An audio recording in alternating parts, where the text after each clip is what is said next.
Welcome to Better Life Path, the podcast where science, spirituality, and conscious living come together. I'm Melanie Vee, and I'm here to explore what it really means to live well, not just on the surface, but at the level of your mind, your body, and your consciousness. If you're ready to think deeper, feel better, and live more intentionally, you're in the right place.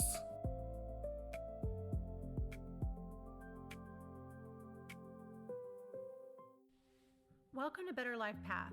I'm your host, Melanie Vee. Some of you may be listening while driving to work or taking a walk, folding laundry, sitting in traffic, or simply getting a few moments to yourself, and I really want to thank you for being here. Launching this podcast is both exciting and a little scary for me.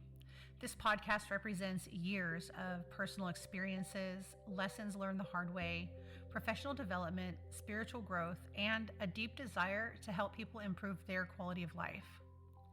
My goal for the Better Life Path podcast is to create a space for honest conversations about our health, our wellness, resilience, stress, personal growth, spirituality, and what it really means to live well.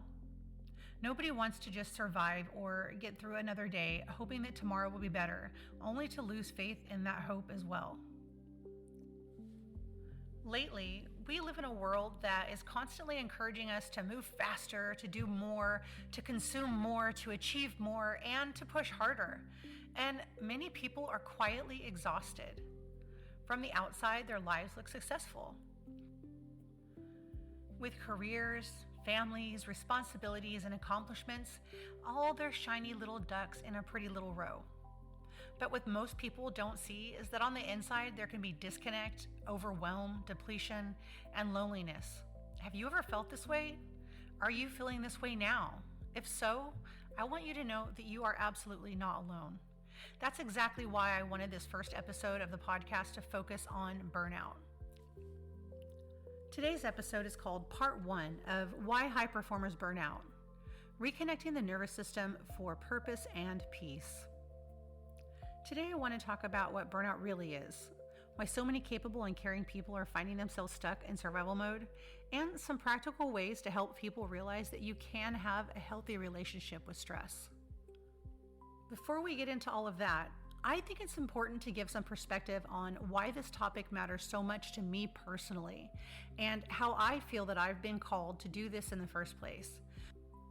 Perhaps you can even relate to some of what I'm about to share with you. Not too long ago, I was living the kind of life that most people would consider normal. I was busy and productive and responsible. I had a career. I was always on the go with my son's sports and my job. I had a busy social calendar, and I was always solving problems. Well, everyone else's anyway. And I always seemed to be helping someone else just to show how valuable I was. I thought that doing all of this, staying busy and sacrificing my wants and needs for others, that someday they would do the same for me. I feel like I treated as being busy as a badge of honor. My whole life, I was the responsible one, the caregiver, the high achiever, and the parentified oldest daughter. Perhaps you can relate. I was diagnosed with ADHD when I was 5, and I was the kid who was always too curious and questioned everything, constantly into everything, and it seemed like I was always in trouble for something. Despite all of that, my mom tried to make sure I felt encouraged. One of the things that she used to say to me was, "You can do anything you set your mind to." I have an older brother and 2 younger sisters, and it was when I was 11 years old that my mom gave birth to my youngest sister. And at that point, our lives seemed to change forever. My mom fell into a deep postpartum depression and retreated to her bedroom for 2 full years. Yes, I said 2 full years. From that point on, I became mom, a cook, a maid, and the emotional support for my family. My stepfather lost his father at that time, who he was close to, and he fell into his own depression and was rarely present. Looking back, I believe that this was the beginning of my nervous system overload. I was just a kid managing a family, household, school, extracurricular activities, and sports. Even when my mom finally came out of her room, she rarely left the house and never cared to resume her role in housekeeping and most of the caregiving for my younger sisters. In a sense, I became a mother at the age of 11. For the next 3 decades, I kept that pace. I thought it was normal. I met someone just as ambitious as I was. Not only did we create a family, but we started business after business, everything from a restaurant to construction and HVAC companies to a hookah lounge and a pawn shop. With every business, we gave 110%. All of them were successful, and most of them received awards from our community. But what people couldn't see was how our home life was going. I was working 80 plus hours a week. I barely saw my husband and kids, and I had no idea of the impact that was having on them at the time. People would ask me how things are going, and the answer would always be the same. I was always busy. I was really good, but busy. And somehow being busy felt really important to me. It felt productive, and I felt like I was actually accomplishing something. What I didn't realize at the time is that I had become so wrapped up into who I thought I wanted to be as a business owner and this leader that I really got disconnected from myself, like who I truly was, and I didn't even know who I was anymore. It wasn't intentional though. I feel like this is how it happens for a lot of people though. You get focused on taking care of everything and everyone else. You're meeting your deadlines, you're paying your bills, showing up to work, trying to support your family, doing all the right things that society says makes you a good and successful person. But eventually you realize, like, when was the last time someone actually asked me how I was doing before they made another request of me? And for that matter, when was the last time I even checked in with myself to ask, how am I really doing? Not how's the job or business or how do I appear to others, but like, how am I really? I had what I like to call a functional breakdown from all of the stress. It almost broke my marriage. I was still showing up for work and going through the motions and smiling at customers, but inside, I was hollow. I was numb to everything. And my story wouldn't be complete without this next part, so just hang in there with me. Rather than turning to yet another bad habit to fill that hollowness and that void within me, something inside me called me to start reading the Bible. I wasn't raised religious in any capacity, but I always felt a strong pull to want to know more about God. I found comfort and purpose and encouragement in the words of the Bible. And that all seems great until I realized it was creating a problem. I was already working 80 hours a week, and then I would spend my free time reading the Bible, which took even more time away from my marriage and family. I felt guilty at first, but I prayed about it for a really long time. Eventually, I had a serious conversation with my husband about my faith and about Jesus being a part of my life, now and forever. He was uncomfortable with the idea, and he was kind of hurt, obviously, because when your spouse of 10 plus years puts anything above you or between you, you feel betrayed because he is human after all. But then, to my absolute amazement and surprise, he said, okay, if you're doing this, I'm doing it with you.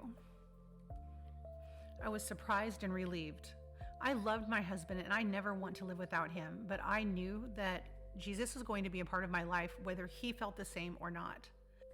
In this experience and this very difficult conversation, God delivered his grace to us, blessing our marriage. It's continued to be a work in progress, but our marriage has become better and better, week after week, month after month, and year after year. That conversation was over 10 years ago. At that time, we made a decision to sell all of our businesses except for the HVAC company. And despite all of this, I had still not learned my lesson on how to slow down when it came to work and people pleasing. 2020 was a life-altering year for the world because of COVID-19. But for me, I had my own personal nightmare. I had a life-threatening infection in my colon and ended up in the ICU during the lockdowns. In a span of just 4 months, I had 2 major surgeries and even blood transfusions. There was even a time after my second surgery when the doctor snuck my husband and my youngest son into the ICU to see me because my prognosis was that poor. That could have been the last time I saw them. I was so sick, I barely remember their visit. By this time, our older children had grown up and moved out, and it was just my husband and my youngest son at home. I did eventually recover, but I was never the same. Something from that experience changed in me, and despite my body screaming at me to slow down, I still did not listen. I could not shake the habit of needing to be busy and doing things for others.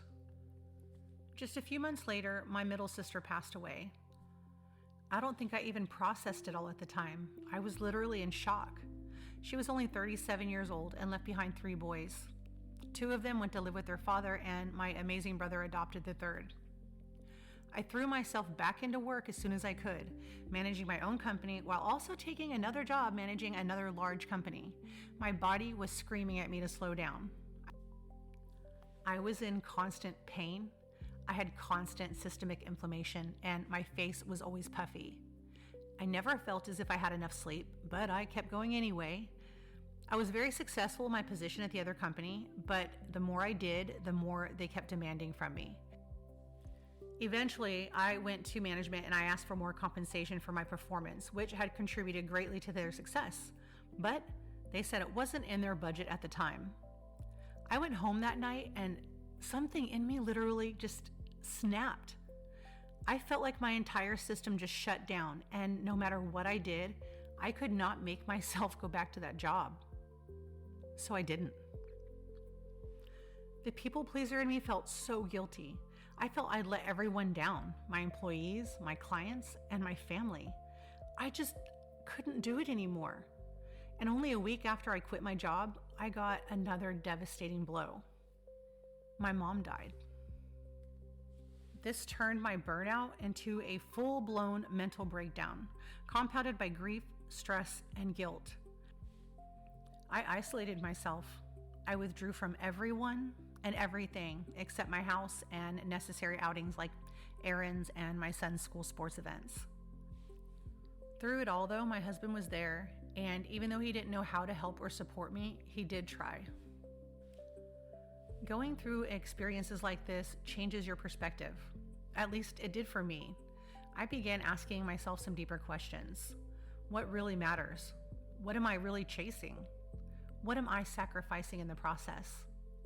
What does a meaningful life actually look like? And perhaps most importantly, what does it mean to actually be healthy?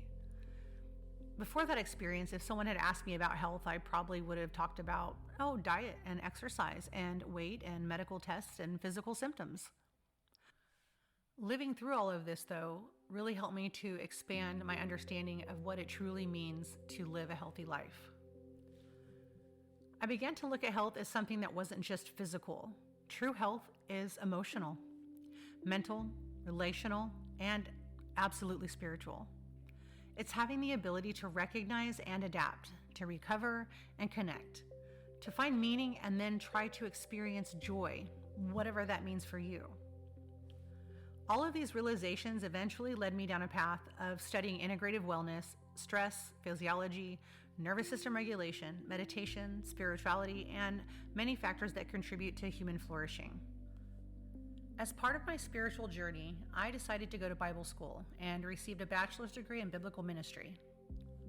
This was a great accomplishment for me, but I still wanted more. So I went back to school to receive my degree in integrative medicine and Ayurveda. Not just to have another accomplishment to add to my list of things that I've done, but I wanted to truly do something for myself that can also help others. I began to learn many things about myself, physically, mentally, and psychologically. I never grew out of ADHD from my childhood. I had just mastered the ability to mask it in public. And this is what led to my nervous system being stuck in fight or flight for decades, and I didn't even know it. Most of us don't know until it almost ruins us. Through my studies, I learned a lot about biology, psychology, consciousness, human potential, physics, spirituality, and more. Going back to school actually became therapy for me. I learned so much about myself, my body, and my mind, which really seemed to start to put things into perspective for me. And eventually, I sought professional help. Finally. I was re-diagnosed as an adult with ADHD and discovered that I'm also a high IQ autistic. I don't know why, but I was actually offended for a moment when I learned all of this. But then I started to remember all of the things I had learned, and suddenly it clicked for me. why I've always been socially awkward unless I was masking and performing, why I preferred solitude and small circles, why I felt most comfortable with books and facts rather than small talk and constant social activity. I always knew that I felt different from a lot of people. I just always thought there was something wrong with me. In reality, there's nothing wrong with me. I've just never had the chance to truly understand myself. I was no longer a mystery. I now understand my actions and thought processes. This had been the most empowering experience of my entire life. I finally felt like I knew who I was. Now I had to know who I was to become. For the first time in my life, I finally felt safe. I remember having this realization for the first time and thinking to myself, so this is what a regulated nervous system is supposed to feel like. I became so overwhelmed with gratitude for being able to see things from this perspective. I now carry a constant attitude of gratitude. I've learned that life is too short for anything else. And this is where I am today. I truly believe that my purpose, my calling, is to use my experiences and what I have learned to learn how to help others, to offer support and provide information that I didn't have access to when I needed it most. And as for today, that includes helping other people identify warning signs within themselves before they become emergencies. It fascinates me how many people lived like I did. How many people struggle for so long before a major health crisis occurs. The signs are there. The body and the mind are screaming. Life is sending signals. If people had check engine lights, we would be lit up like a Christmas float. But many people are too busy to listen, including myself. And this is what burnout often looks like. It's not one sudden event. It's a gradual process that could have been building over many years, even starting in childhood. Burnout doesn't happen because you're weak and not because you're incapable. In many cases, burnout happens because you are overcapable. Because people depended on you and you're the responsible one. Because you're the one who keeps going when everyone else seems to stop. You've become so good at pushing through discomfort and pain that you no longer recognize when you are approaching your own limits. And our culture often rewards this behavior. We celebrate the hustle and productivity and being available 24/7. We celebrate sacrifice, but rarely does anyone actually show us how to recover and rest and reset. There are so few resources telling us how to recognize when our nervous systems have been operating in survival mode for far too long. One of my favorite quotes that I used as a mantra for a long time is that givers have to learn when to stop because takers never will. Think about how often people ask each other this question. How are you? Most of the time, we're on auto response. It's like, I'm good, or I'm fine, just staying busy, you know how it is. These are all valid responses because nobody wants to just open themselves up to everybody. I'm also a firm believer that we are capable of speaking things and circumstances into existence. But at some point, we have to be honest with ourselves.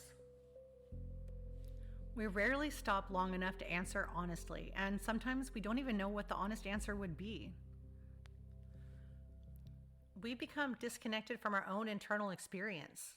We become experts at functioning, but not necessarily experts at feeling. That distinction is important because functioning and thriving are not the same thing. You can be successful and still be burned out. You can be surrounded by people and still be lonely.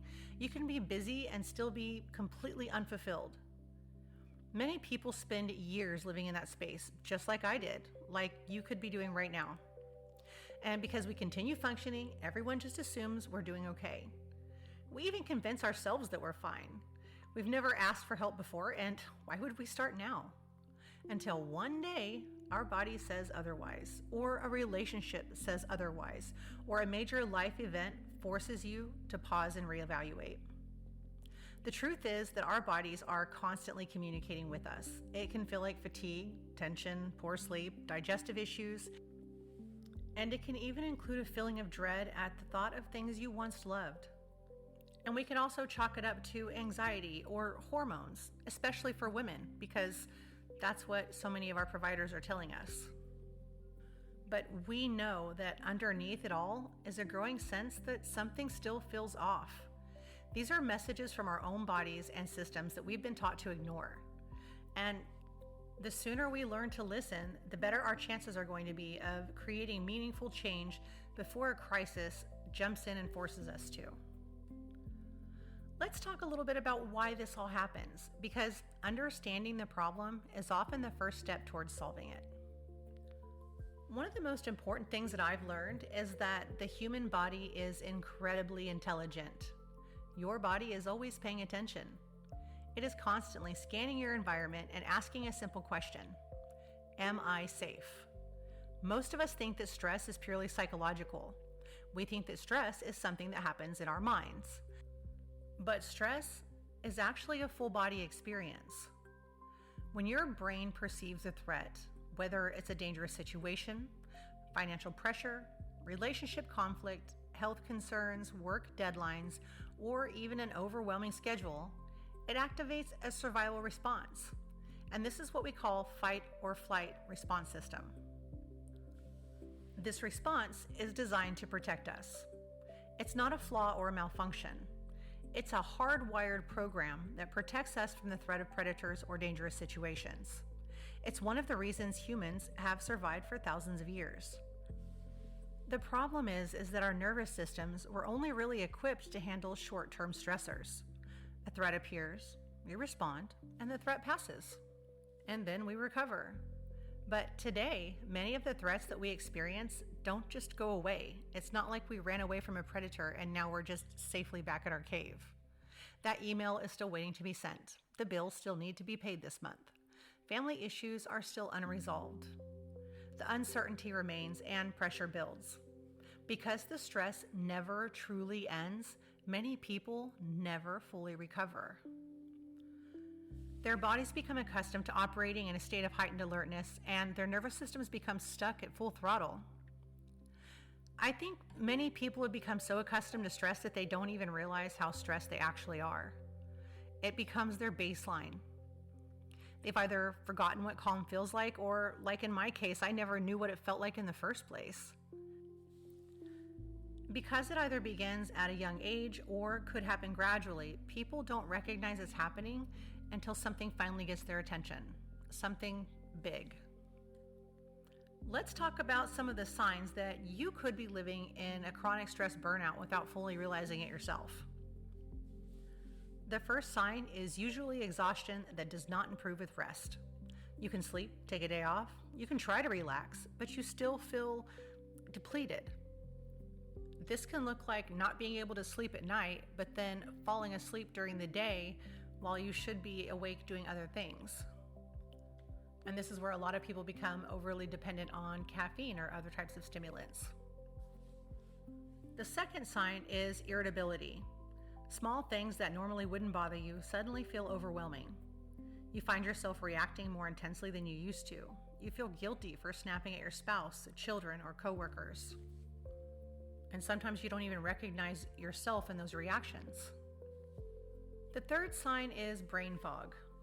It begins to become difficult to concentrate. For neurodivergent individuals with ADHD like myself, this is further compounded because we become stuck in executive dysfunction, knowing what needs to be done, but absolutely paralyzed about where to begin, so we do nothing, and the cycle repeats. The fourth sign is emotional numbness. You're not necessarily sad, you just don't feel much of anything. The things that used to excite you or even upset you don't even seem to matter that much anymore. The fifth sign is difficulty relaxing, and this one kind of surprises people. You finally get your time off, and instead of feeling relaxed, you feel restless. You don't know how to slow down, and you tend to feel guilty when you're not being productive. The sixth sign is disconnection from purpose. You keep doing the work, you keep showing up, but you're starting to lose sight of why.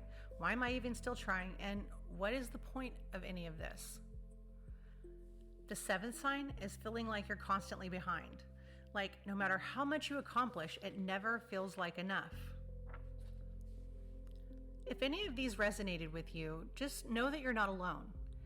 And in fact, I would suspect that many people listening right now are nodding their heads because this isn't rare anymore. It's become so common in our society that while everyone is looking for the next quick fix, nobody's really taking it as seriously as they should. This is one of the main reasons why I wanted to create this podcast. I believe we need more conversations about what it means to truly live well, not just through performance or achievement, but to truly feel fulfilled and grateful every single day. This brings me to what I call the Better Life Path philosophy. And no, I don't claim to have all of the answers. I'm still learning. I will forever be learning. I could get some things wrong, but I promise that when presented with new information, I can and will change my mind accordingly, and I will tell you all about it. I'm still growing and figuring things out just like everyone else, but over the years, I've noticed some pretty interesting things. Most wellness advice focuses on a single piece of the puzzle. One person focuses on nutrition, and another focuses on exercise. The next is going to focus on your mindset or spirituality, and another one is going to talk to you about productivity. And while all of these things do matter, human beings aren't made up of isolated parts. We're whole people: mind, body, heart, relationships, purpose, spirit, energy, frequency, and vibration. It's all connected. When one area suffers long enough, the others are eventually going to feel the impact. This is why I believe wellness has to be approached more holistically. A healthier life isn't built through a single miracle solution, but it's built through many small decisions that support the whole person, like how you eat. You wouldn't put the wrong fuel in your car and call it good enough, and very soon the car would cease to function. The same is true for our physical and our mental health. Sleep is more important than most people understand. Our bodies work hard while we sleep. Our main systems need to be offline, so to speak, so that our regenerative functions can take place.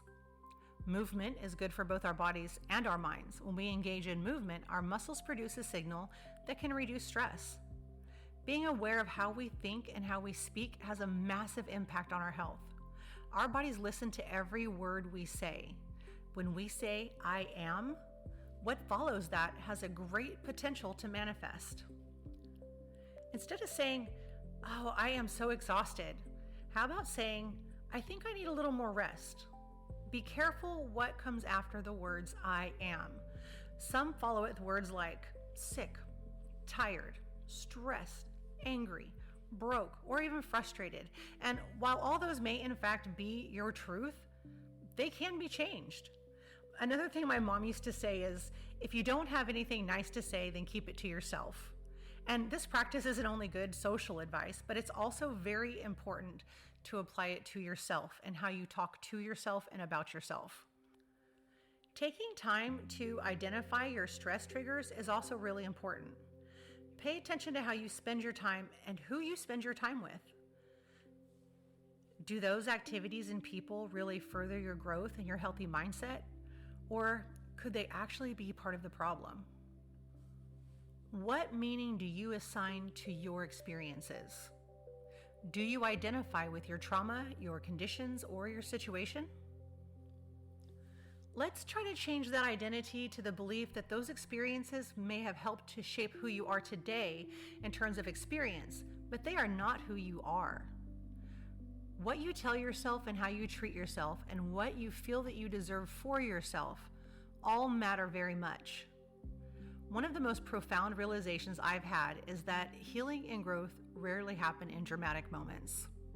We all love a good dramatic story. We love overnight transformations and before and after pictures. Instant gratification has become part of our culture thanks to video editing and instant social media posts. But real change is usually quieter than that. It's little steps like just choosing to go for a walk, maybe turning off your phone an hour earlier at night. It's learning actually how to say no and when you need to say no. Setting boundaries while also learning how to ask for help is one of the hardest things that high-achieving people pleasers could ever do. As the saying goes, you really can't pour from an empty cup. Small changes with profound impact can include things like just spending 10 minutes in prayer, meditation, or quiet reflection. getting outside, even if it's just to sit in your chair for a while in peace. It's doing small things consistently. Remember, small steps still lead to many miles. And that's the purpose of this podcast. I mean, it's certainly not perfection or becoming a different person. It's recognizing that you're not where you want to be and making these small efforts for change that lead to profound results. Now I want to talk about a few things that, if we're aware of them, we can change for the good. A small but impactful way that we can help regulate ourselves in minutes is by simply breathing. I know it sounds really simple, but breathing is one of the few processes in the body that is both automatic and voluntary. You can influence it intentionally. When we're stressed, our breathing often becomes shallow and rapid. When we slow the breath, we communicate safety to our nervous system. Even just a few minutes of intentional breathing can create meaningful changes. It's a small practice that has a positive impact on us both physically and mentally. We live in a world filled with noise, notifications, television, social media, and constant input, and sometimes the most healing thing we can do is create space. This can look like putting your phone away for a set amount of time or spending 10 to 20 minutes in silence or guided meditation. Nature has always been restorative for me, and combining it with stillness is an excellent means of regulation. Whether it's sitting under a tree or walking on a trail, watching a sunrise or sunset, nature reminds me that there is still a rhythm to life. Nature also reminds all of us that we, as humans, also have cycles and seasons. Some seasons are cold and dry, and others are warm and bright. And like nature, maybe we don't need to rush quite so much either. As human beings, we are wired for connection. Even a solitude-seeking neurodivergent like myself needs connection. Healthy relationships help to regulate your nervous system. The act of being seen, heard, and understood matters more than we often realize. Having a purpose is also important. So many of us feel like that we're aimlessly wandering through existence, especially these days when we really don't seem to have a village to belong to anymore. And this in itself can feel depressing. Having a purpose doesn't eliminate your hardship, but it does change your relationship with the hardship. A purpose gives direction and creates meaning. It reminds us why we're moving forward. And meaning is one of the most powerful antidotes to burnout. Purpose goes hand in hand with gratitude. It's easy to look at our lives and feel discontent with so many things. But I challenge you to begin looking at things through a different lens. The next time you're overwhelmed with work or your spouse and your children, think about how you would feel if you suddenly lost it all. Despite the stress that a spouse and kids can cause, they are also our greatest joy. When you feel stressed or overwhelmed with them, take a moment to appreciate that some people long for the very life that you're living right now. The beauty of life is that if you don't like something, you can change it. It may be scary, difficult, or even seem extreme, but it can be done. Let me share another quote that has pulled me through a lot of scary situations. This quote can apply to life changes, new jobs, even going to the dentist or skydiving. It is multi-purpose encouragement. Are you ready? Okay, here it is. You have to want it more than you're afraid of it. You have to want it more than you're afraid of it. As we begin wrapping up today's episode, I'd like to leave you with a short reflection. If you're driving, simply listen, and if you're somewhere quiet, maybe take a slow breath. Just for a moment, pause and ask yourself, what has my body been trying to tell me lately? What signals have I been ignoring? Where am I carrying the stress that no longer serves me?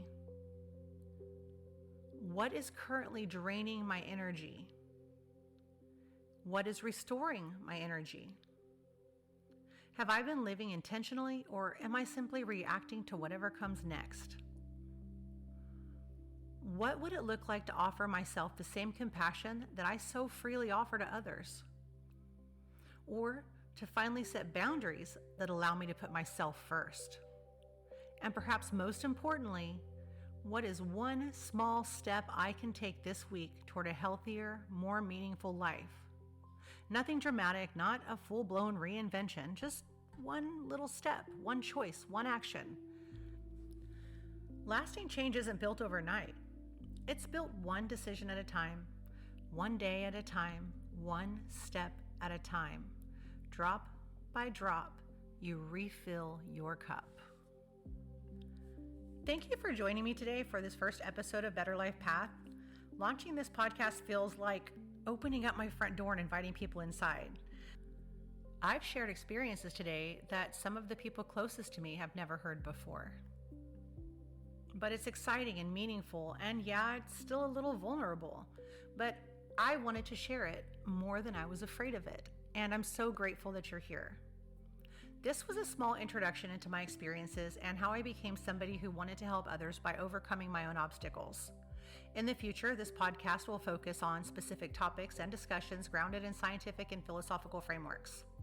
Not only will we identify areas that we want to improve, but we're also going to learn the science and the statistics behind how it all works. My hope is that this podcast becomes a place where we can all learn together and grow together and explore what it means to create a healthier, more meaningful life. If today's episode resonated with you, I would love for you to follow the show, leave us a review, leave us a comment, and share it with somebody who might benefit from this conversation as well. You can learn more about my work, upcoming resources, and the mission behind the Better Life Path at betterlifepath.org. Currently, you can find the Better Life Path podcast on Spotify and Apple Podcasts, with Amazon Music, Audible, and YouTube Music coming soon. And before we go, I want to leave you with a little glimpse of what's coming next, because next time we're going to dive even deeper. Many people don't realize they're living in survival mode, and they think they're just tired because they're so busy, or they simply just need that vacation. But what if the issue goes deeper than that? What if your survival mode is quietly affecting your relationships, your health, your decision making, your energy levels, and even your ability to experience joy?